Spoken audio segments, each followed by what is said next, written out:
Thank you for that introduction, Edwina, and thank you, Edwina and Raj, for all the work you've put into having this occur. This morning has been fantastic, hasn't it? I think already there's a lot of engagement in this space to talk about. And hello to colleagues coming via Zoom. So my brief is to be brief, but also just to cover this topic, I guess, what level of evidence is there for symptom management in this space. I'm going to start off, as Manisha did, with a case, a rural clinic. A 53-year-old Indigenous woman. She had type 2 diabetes mellitus, hypertension. She had been on hemodialysis for 5 years. When she came in, she shuffled into the room. Her head was down. There was no eye contact. My legs move all through the night, she said. So she had significant restless legs for some years. I itch all the time. Often it becomes ferocious. Note that word, ferocious, and how awful it was for her. So she had severe uremic pruritus for a long time. My feet and calves burn and get pins and needles. It is awful. Just as the first case from Manisha, she had severe diabetic peripheral neuropathy. And I finally asked her, and sleep? She said, no, I don't sleep. I doze in 5-minute lots. I sit on a chair and put my elbows on my knees to hold them still, and I pray to die. As a palliative care physician, I see many people daily who are suffering. This woman was the image of suffering. What possibly could we do? Before I met her, the nurses had told me that this woman was near suicidal with her symptoms. We'll come back to her case later.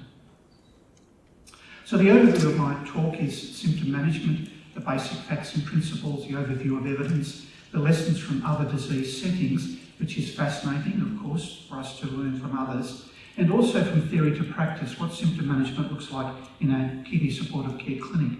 There's some foundational facts. Now, we've really covered these already. Dialysis patients are highly symptomatic. Patients rate symptoms and their management very highly. Symptoms interact and compound with each other. So we've talked about clusters, and that is absolutely true when you have several symptoms sitting simultaneously. But what I've also noticed is a cascade where one or two symptoms, particularly one symptom, might start to sort of impact and have a cascade of other symptoms. So this is a good example. This lady, nocturnal, pain, pruritus, restless legs, completely cascading into her sleep process and fatigue. Now, I'm not saying fatigue is only related to these symptoms, it's not, but this is an example of symptom clustering and cascading through into other symptoms. But it also gives us an indication that if we can come back to the source symptom, the pruritus, the pain, the restless legs, and deal with those better, it may be that we're going to have a profound impact on the sleep, on the level of daytime fatigue. Symptoms may derive from the comorbidities, of course. Kidney failure constrains the use of medications. Pharmacology in the context of kidney failure and dialysis can be complex. There are gaps in the knowledge. Recommendations in published data occasionally conflict on the specific doses of medications to be used. And with notable exceptions, there is no or little evidence on symptom management, specifically in the context of dialysis. In terms of the level of evidence, the symptoms perhaps fall into several categories. The first, symptoms where there is a solid and expanding body of evidence in CKD, and I would say uremic pruritus does fit into that category. Symptoms where the symptom is a syndrome with authoritative international evidence-based guidelines, and restless leg syndrome is one of those. Symptoms with a small body of evidence in CKD, such as depression and taste changes. And then symptoms with no or little evidence in CKD, but a body of evidence from the general population that might be helpful to us. So the management is often based on general principles and extrapolation. So that would include some of these symptoms listed at the bottom of the chart.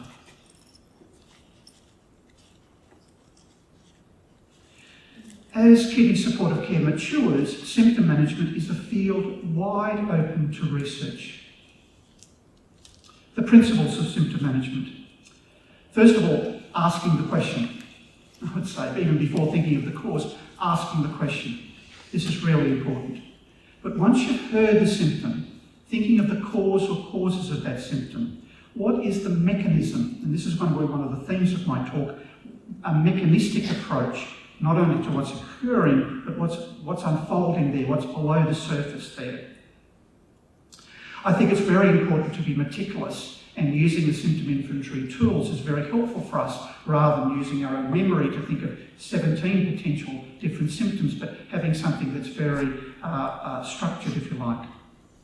The principle of non-abandonment, a powerful principle within palliative care, that no matter what's going on, we're not going to say, I'm sorry, there's nothing more we can do for you, abandoning the patient, turning away from the patient. Clearly that would have been a completely inappropriate response to that First Lady. But also hanging in there, doing our best, thinking, calling colleagues, researching, reading the literature, thinking creatively. Learning from our own patients is a very important aspect as well. And simply at the end of the day, if you cannot control those symptoms, sitting with the patient and listening to the patient. The power of yourselves as health professionals should never be underestimated. The role of a multidisciplinary team is extremely important, and we've alluded to that already. So I think that these principles are extremely important as we move through this area. Time does not permit a full review of all symptoms, of course, but I'll present some representative symptoms and outline a general approach for all symptoms. I'm going to touch on, but they're only touching on some of these symptoms that I've put up on the board here. Uremic pruritus. Over the past few decades, there's been a quiet revolution unfolding in the understanding of the basic pathophysiology of pruritus.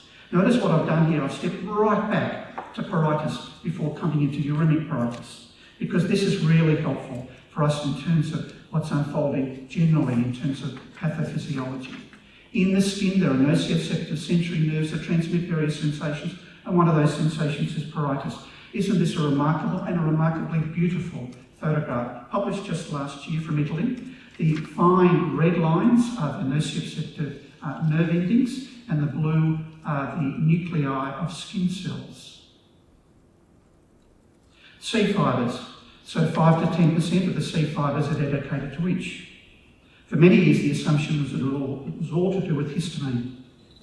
But look at this remarkable development, a paradigm shift in itch. Of those C fibres that are itch sensitive, 10% only are histamine dependent and 90% are histamine independent. So this whole world of non-histaminergic itch started to unfold. So there's a couple of myths here in terms of management, that all itch is histamine mediated, that the best first-line medication of pruritus of whatever cause are antihistamines. Pathogenesis of uremic pruritus. The pathogenesis of CKD, otherwise known as uremic pruritus-associated pruritus, remains obscure. However, we do know that the itch fibres that transmit the itch signal in uremic pruritus follow a non-histaminergic pathway to the brain, and yet, commonly, patients are continued to be given antihistamines. So there's a disconnect, if you like, between the science and the practice. I think probably just to summarise this is very helpful, going straight to the Cochrane review, which was published in 2020 on the management of uremic pruritus, or an excellent analysis. So they looked at RCTs in adults with CKD stage 4 or 5, comparing treatment for UP in either placebo or to either placebo or other established interventions, and they used a randomised effects meta-analysis. They found that all treatments for uremic pruritus, gabapentinoids were the most studied and showed the greatest reduction in itch scores.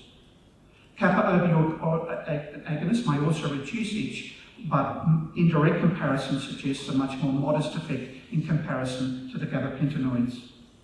So they found evidence, moderate evidence, for turmeric, zinc sulfate, oral montelukast, and topical capsaicin also showed an itch reduction score. However, those reductions were reported in small studies and were on further investigation. Immediately I saw this, I thought, why? Why are these working? How can we explain them? Coming to the mechanism. Possibly. Turmeric, it does, inhibits production of TNF-alpha interleukin-6, and we have a growing, perhaps embryonic sense of these cytokines being extremely important in CKD-associated pruritus. Leukotriene receptor antagonist and substance P is a powerful neurotransmitter in this whole process from capsaicin. What is our approach in a kidney supportive care clinic? First of all, we ask every patient, every clinic, whether they have experienced itch in the past week. We take a good history and examination. It's important to exclude other non-uremic causes of itch, such as atopic eczema, etc. Not every patient with CKD who's itchy has uremic pruritus, and we've learned that, so we need to take that as a good lesson. In terms of management, we try and go to the ones that have got the highest level of evidence. So we talk about, well, I'm going to give you really the practical step-by-step approach, but that includes the evidence-based. Topical preparations, oral medications, and ultraviolet P. Topical, we use moisturisers, that can be very helpful. Xerosis or dry skin, while not causative, certainly exacerbates. Also, we advise patients to use plain, non-perfumed soap, goat's milk, moisturising soap, and body cleansers. Capsaicin cream, unfortunately, it has a major side effect of transient burning and is not tolerated. So we've been trialling something that's both hot and cold. The menthol, which works on our cold receptors, that has an anti-itch effect, and capsaicin together, combining those two with the efficacy, and occasionally adding lignocaine as well, because it's going to work on the sodium channels. So in other words, I suppose being creative in terms of our topical applications. Systemic therapies, well, we've spoken about the gabapentinoids, but the dosing regime must be very careful, and we usually start patients on dialysis, either gabapentin 100 or pregabalin 25 milligrams after each dialysis, and titrate into effect.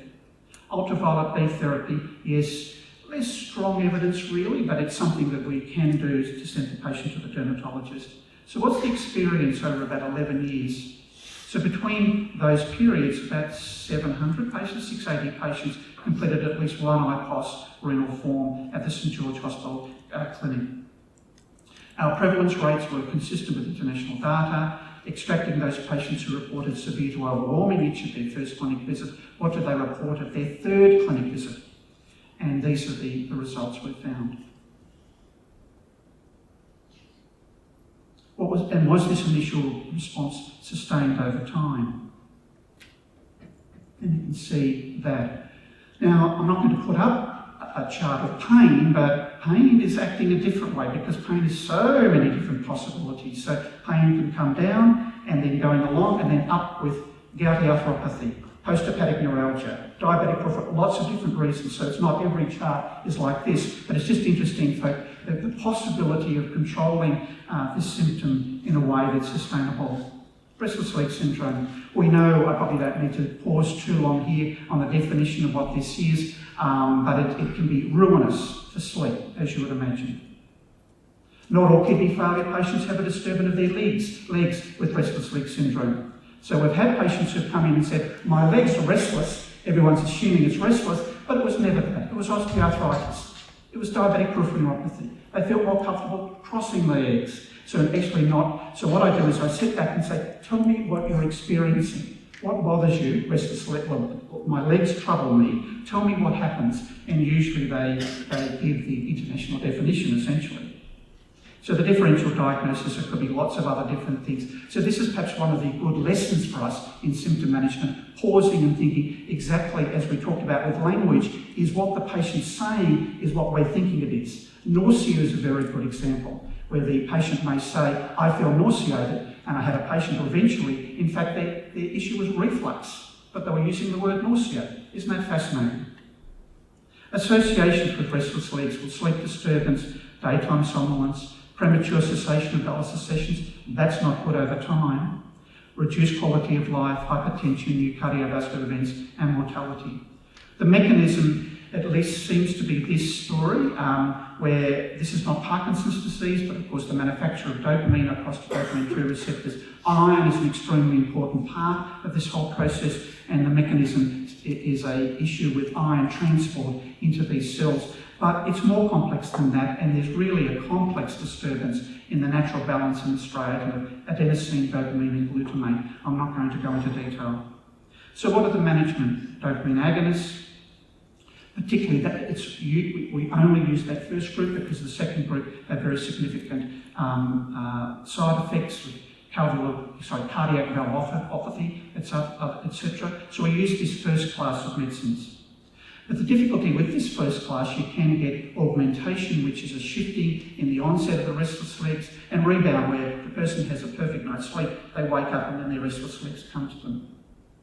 Gabapentinoids. So there's a couple of RCTs showing efficacy for gabapentin in the treatment of dialysis patients, one placebo versus one against levodopa, and 3 RCTs comparing pregabalin, pramipixole and placebo. So I'm not going to go into detail, but there was a favour there in terms of pregabalin and certainly the avoidance of augmentation. Opioids are very interesting. Opioids seem to have a protective effect on dopamine cells that have been subject to iron deficit, and an excellent RCT, placebo-controlled, showing the benefit of oxycodone, naloxone for restless legs. Another not as strongly powered study, but interesting study of the role of methadone. Iron infusions, well, yes, a good study showing efficacy. The effect fades after about 4 weeks, and we're not on the business of repeatedly giving iron transfusions to people. Interdialectic exercise, Giannarchi and colleagues in Italy have done some wonderful studies using pedals at the base of the dialysis chair or other ways of trying to help them. Imagine having restless legs during your dialysis. And we've talked about how it disturbs into the whole process of dialysis. People saying, I've finished, I can't keep going, I want to get off my chair. So the international guidelines, and this is where there's a whole international group that has been looking very carefully. Restless legs can be caused by other things, not just kidney disease. But they have put down, their last iteration was that the gabapentinoids may be considered for initial treatment. These drugs are effective and have little risk of augmentation. They also talked about if dopaminergic drugs are elected as initial treatment, the daily dose should be low as possible. And the other drugs they considered would be ready to, or worthy of consideration, would be opioids, including oxycodone and methadone. Pain. Melicia's gone through that stories of the causes of pain, but I think it's worthwhile thinking about each in terms of its own specific management. Pain relating to the disease, polycystic renal bone disease, amyloid, calciphylaxis. So just thinking through that. This is not a uniform story here. Pain secondary to the treatment itself, recurrent abdominal pain, the so-called Steele syndrome, cramps or intradialytic headaches, and then pain relating to the comorbidities, which can be a very long list indeed, but there's some of the common ones. I think that there's a pain etiquette with pain, inquiring regularly, responding compassionately, treating competently and referring wisely. And indeed, when I look at that list, this is for all symptoms, really, isn't it? Pain management in patients with CKD. Look, there's a lack of direct evidence in this cohort. So I think we need to be very strategic in how we approach, and I'm going to turn to the work of Sarah Davidson, who is in the audience here. Sarah correctly has looked to the issue of the basic pathophysiology of pain and looked at these basic categories. They're important categories, nociceptive and neuropathic, to guide us in terms of how we treat pain. There is an increasing, although not complete, understanding of the pharmacology of analgesic medicines and their dialysability. So I'll recommend that article very highly because Sarah's brought so much of this material together. And she's talked about then a cautious stepwise approach where we look at either this pain is neuropathic or nociceptive and go down those lines. Example of this approach would be the dialysis patient with painful diabetic peripheral neuropathy. Currently there are no evidence-based guidelines on that in CKD, and the clinical evidence regarding the effects of analgesic agents to treat DPN on dialysis therapy is virtually non-existent. The pain is neuropathic, so I think we can go, as Sarah's guided us, using those. And what this does is avoid with all pain. Often people think, this is serious pain, I'm thinking of opioids immediately. No. If this is neuropathic pain, opioids may not come into the story at all. So being very careful in the use of opioids, but using the known medications used for neuropathic pain, but filtering that through the known pharmacokinetics of these medicines in CKD. So what do we do for Our Lady at the beginning? What we did is we started, well, I broke my rule here by starting her at 200 milligrams. Her pain was so egregious, it was so shocking. I thought, okay, and she's also much younger than the patients that I normally saw. Okay, but she was flummoxed. She said, doctor, this makes no sense. you're starting me with one medicine for all these symptoms? I said, yes, I am going to do this. And 9 days later, I rang the dialysis unit in the country and there was a complete cessation, and she's sleeping the best I have for a long time. The next I saw her, she was a completely different person, smiling and confident and back to her life. Depression, unfortunately, despite is a previous part of the thing, but they talked about the associations of depression and CKD and poor outcomes. Clinicians remain cautious about managing depression in those with CKD, and rates of detection and treatment remain very low. There are very few studies. So, Gelfand, Shearer and Konchiki brought together this in as part of a curricula where they brought together in one table. So I've just modified it slightly just to include a new study. But just really, this is it. This is the level of evidence, and hopefully there's more evidence to come on depression. But it certainly perhaps gives us some guideline, and one of my psychiatry colleagues interested in CKD sort of informally said to me she thought that it was reasonable a cautious trial of sertraline and cognitive behaviour therapy, though that's of course up to discussion.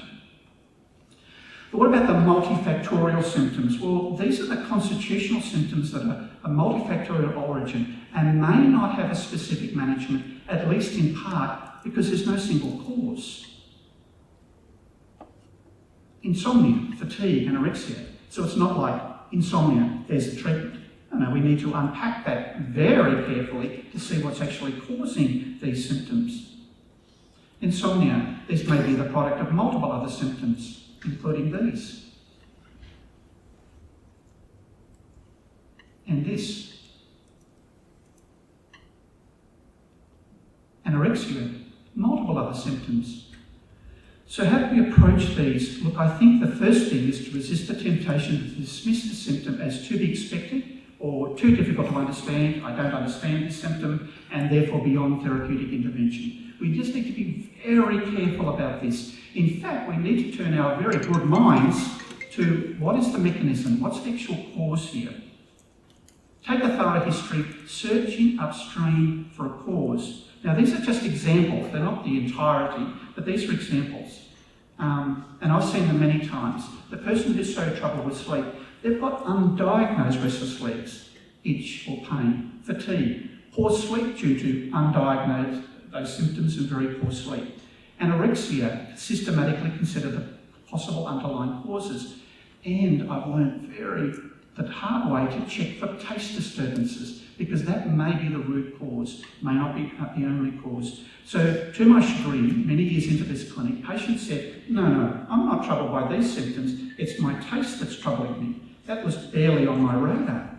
So we started to think, what is the story with this taste? So we looked at, we did a prevalence study, and we found that 38% were reporting taste changes, and predominantly loss of taste or bland taste. The taste changes also are significantly associated with upper GIT symptoms, so we started to think of this cascade, if you like.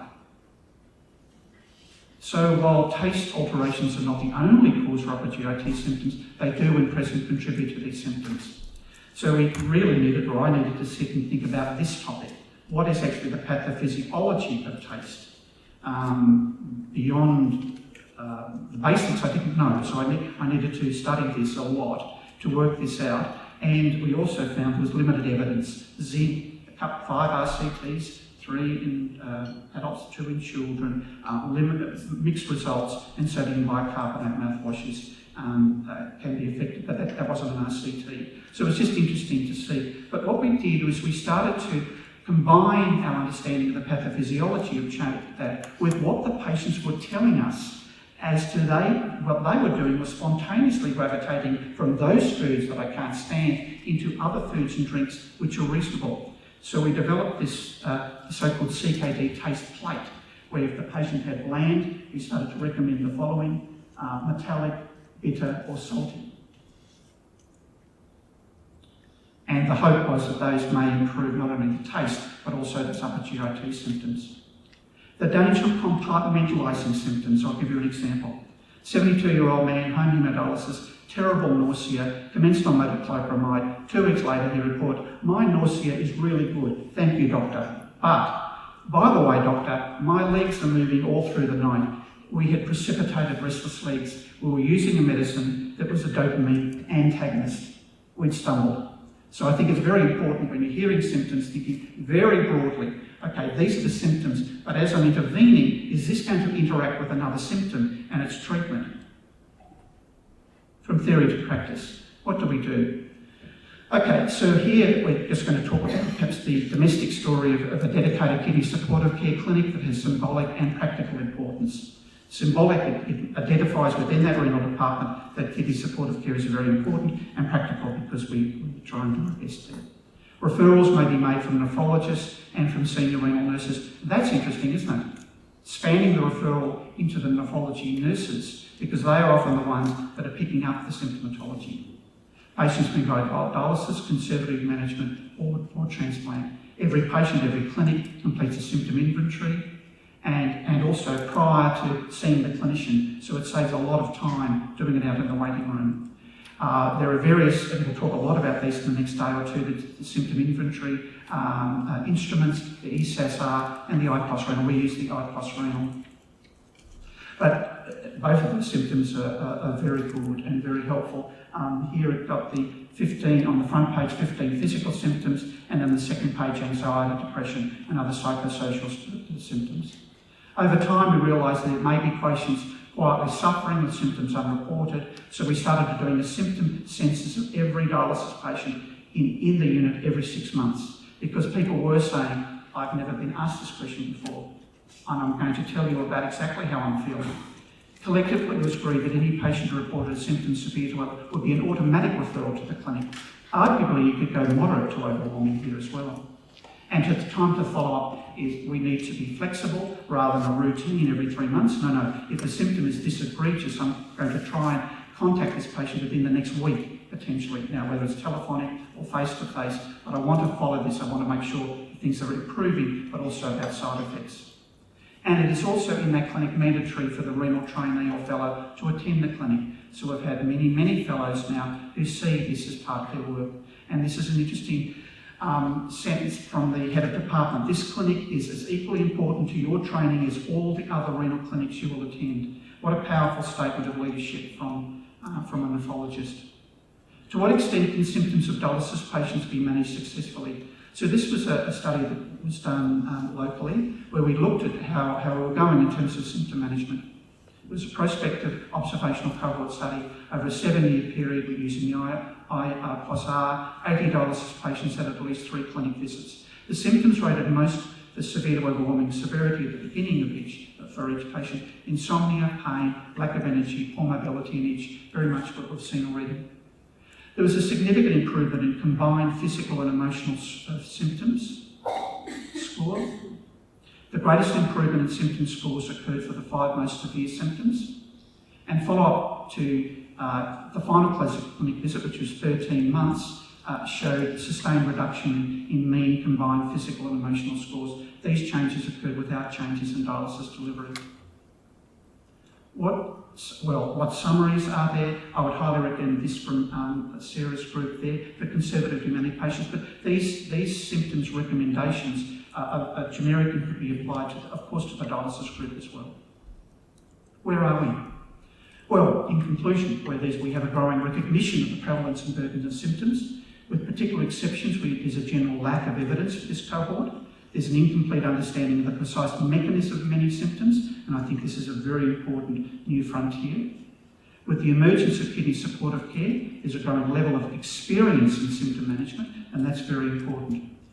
I think generally we are moving beyond the era of nihilism, the shrugging of the shoulders, what can we do about this, into an area of more confidence in symptom management. What are the controversies? Well, I think there's several. Basic awareness, asking the patient, understanding the mechanism of symptoms, tying mechanism to management so it's not completely empirical, a search in the dark for a treatment. Symptom inventory tools, the use or the routine use of these tools. Research, access to medicines, particularly in low and middle income countries. When we talk about, I'm very conscious in this audience, there will be people from countries that say, look, we don't have gabapentinoids. And also education for our juniors. Thank you.